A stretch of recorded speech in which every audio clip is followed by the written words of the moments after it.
আসসালামু আলাইকুম everyone, welcome back my channel. আশা করি সবাই ভালো আছেন এবং সুস্থ আছেন।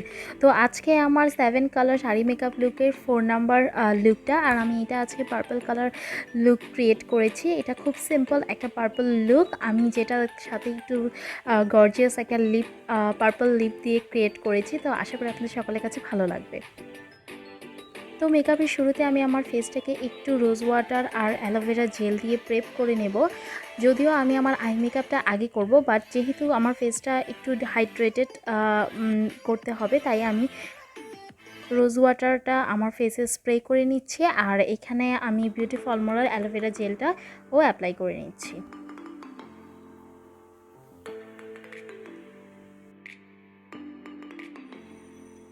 এখানে আমি অফ ক্যামেরা আমার আইব্রোটাকে ড্র করে নিয়েছি।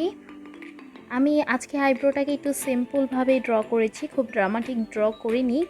তারপর এখানে আমি আমার আইলিডটাকে খুব ভালোভাবে প্রাইম করে নিচ্ছি, যাতে আইশ্যাডোগুলো খুব ভালোভাবে ফোকাস হয়।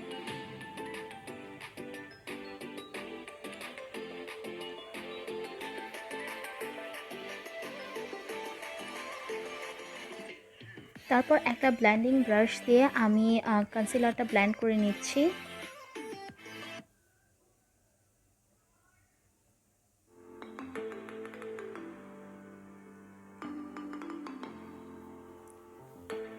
আর এই মিনিস্টারের এই আইশ্যাডো প্যালেটটা থেকে এই হোয়াইট শেডটা নিয়ে আমার আইলিডটাকে সেটও করে নিচ্ছি।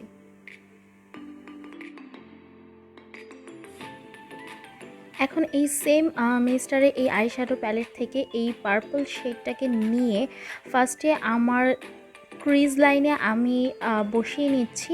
তারপর তার থেকে আরেকটু প্লাফি একটা ব্লেন্ডিং ব্রাশ নিয়ে সেইটাকে খুব ভালোভাবে ব্লেন্ড করে দিচ্ছি, যাতে কোনো হার্শ লাইন না থাকে এমনভাবে ব্লেন্ড করছি। আমি জাস্ট 2টা আইশ্যাডো ইউজ করব এই লুকটাকে কমপ্লিট করার জন্য। দেন আমি এই আইশ্যাডো প্যালেট থেকে এই শিমরি একটা পার্পল শেড, যেটা একটু লাইট, এই শেডটাকে আমার ফুল লিডে অ্যাপ্লাই করে ফেলছি। এই পার্পল লুকটা বিগিনারদের জন্য খুবই সিম্পল একটা পার্পল লুক। এটা করতে খুব ইজি, বাট দেখতে খুব গর্জিয়াস লাগে। তারপরে এগেইন আমি একটু ব্লেন্ড করে দিচ্ছি। তো অফ ক্যামেরাতে আমি আমার অন্য চোখে আই মেকআপটা কমপ্লিট করে ফেলেছি। এখন আমি একটু কাজল অ্যাপ্লাই করে নেব। আমি একটু ডার্ক করেই আজকে আমার ওয়াটার লাইনে কাজলটা অ্যাপ্লাই করছি। ওকে, তো অফ ক্যামেরায় আমি আমার আইল্যাশটাও পরে নিয়েছি। আপনারা চাইলে এখানে আইল্যাশটা স্কিপ করতে পারেন, বাট আমি মনে করি যে কোনো আই লুকে আইল্যাশটা পরলে অনেক বেশি সুন্দর দেখা যায়। তো আমি এখানে একটা সিম্পল আইল্যাশ পরে নিয়েছি। তারপর এগেইন একটু অ্যালোভেরা জেলটা আমার ফেসে অ্যাপ্লাই করে নিলাম। তারপর আমি এখানে নিক্সের একটা স্ট্রোব ক্রিম অ্যাপ্লাই করছি, যেটা একটা লিকুইড হাইলাইটার। এটা অ্যাপ্লাই করার একটাই কারণ, যাতে আমার বেসটা খুব বেশি একটা গ্লোই লুক দেয়।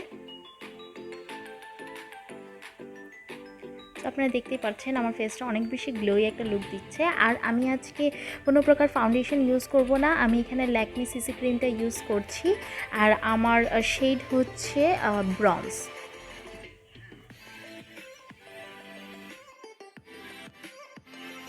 অ্যাপ্লাই করার পর আমি একটা কাবুকি ব্রাশ দিয়ে ফুল সিসি ক্রিমটা ব্লেন্ড করি।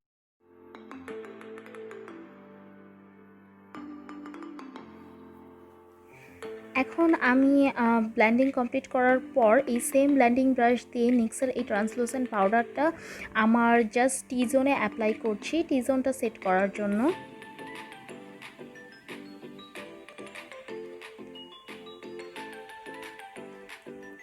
তারপর আমি আজকে এই আমার লিপ অ্যান্ড চিক টিন্ট, যেটা আমার নিজস্ব তৈরি, এইটা আমি আমার চিকে অ্যাপ্লাই করব, অ্যাপেল সস চিকে অ্যাপ্লাই করব।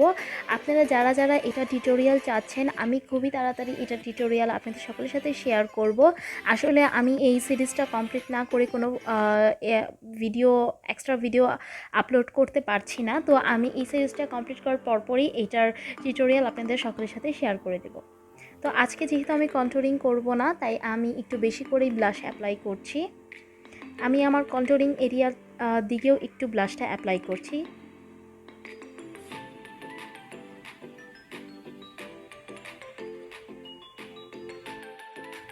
তারপর আমি একটা হাইলাইটার অ্যাপ্লাই করছি। তো আপনারা দেখতেই পাচ্ছেন সেই নিক্সের লিকুইড হাইলাইটারটা অ্যাপ্লাই করার কারণে অলরেডি আমার হাইয়েস্ট পয়েন্টগুলো অনেক বেশি হাইলাইটেড হয়ে আছে।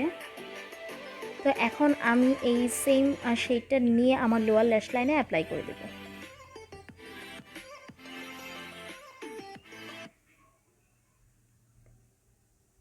সো লিপসের জন্য আমি এখানে ট্রু লিপসের একটা লাইট পিঙ্ক শেড ফার্স্টে আমার লিপসে অ্যাপ্লাই করে নিচ্ছি। আপনারা চাইলে এখানে এই লুকটাকে এরকম একটা লাইট পিঙ্ক শেড দিয়েও ক্যারি করতে পারেন, বা একটা ডার্ক পিঙ্ক শেড যেটা আমি এখন অ্যাপ্লাই করছি এটা দিয়েও আপনারা ক্যারি করতে পারেন। কিন্তু আমি যেহেতু পুরাটা লুকই পার্পল কালার করব, তাই আমি লিপসটাকে পার্পল শেড করার জন্য আমি সেম শেডটাকে আমার lips. Here is my final look. আশা করি আপনাদের সকলের কাছে আমার এই লুকটা ভালো লেগেছে। ভালো লেগে থাকলে আমার চ্যানেলকে সাবস্ক্রাইব করবেন, লাইক করবেন। দেখা হবে